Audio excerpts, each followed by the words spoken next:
Olá pessoal, 2010, ano de Copa do Mundo, um dos maiores eventos esportivos da história. 1 bilhão de pessoas acompanham a final do Campeonato Mundial de Futebol. Todo mundo acha que a Copa do Mundo é apenas um evento esportivo. Contudo, eventos grandiosos como Copa e Olimpíadas também têm um significado político importante. Os países que vão sediar esses eventos acabam ganhando, uma importância política muito grande e conseguem se projetar no cenário internacional. Portanto, esses jogos e as competições de futebol servem muitas vezes para alterar a imagem do Estado ou de um regime. Eu separei para vocês alguns exemplos do século passado, século XX, e outros exemplos do século atual e, óbvio, Copa de 2014 e Olimpíadas de 2016 no Brasil, que ainda estão para acontecer.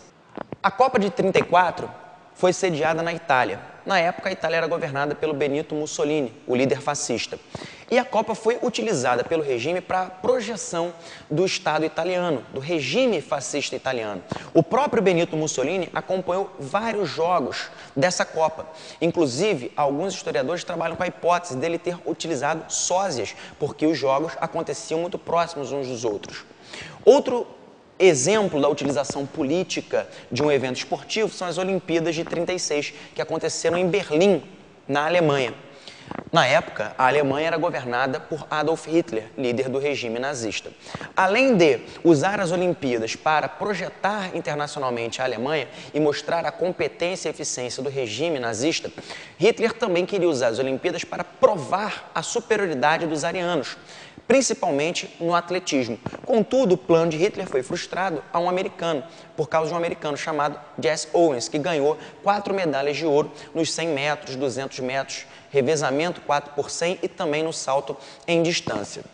Durante a Guerra Fria, período em que União Soviética e Estados Unidos disputavam a hegemonia mundial, os Jogos Olímpicos vão ganhar ainda mais importância. A disputa pelo quadro de medalhas era sempre polarizada por esses dois países. Ganhar uma Olimpíada significava mostrar ao mundo a superioridade do modelo capitalista ou do modelo socialista. Na década de 80, nós tivemos boicotes cruzados. Os Estados Unidos não participam da Olimpíada de Moscou e a União Soviética não vai participar dos Jogos de Los Angeles. Jogando para um período mais atual, a gente percebe, pela configuração dos Jogos e das Copas, uma projeção de novos atores internacionais. As Olimpíadas de 2008 em Pequim marcam a projeção da China como potência. E o regime chinês, que é um regime contestado internacionalmente, principalmente por conta das questões ligadas aos direitos humanos, vai tentar projetar uma nova imagem da China no plano internacional. A Copa desse ano na África do Sul está sendo analisada por muitos especialistas como um momento chave para o país, já que, internacionalmente, a África do Sul é sempre associada à segregação racial por conta do regime do apartheid.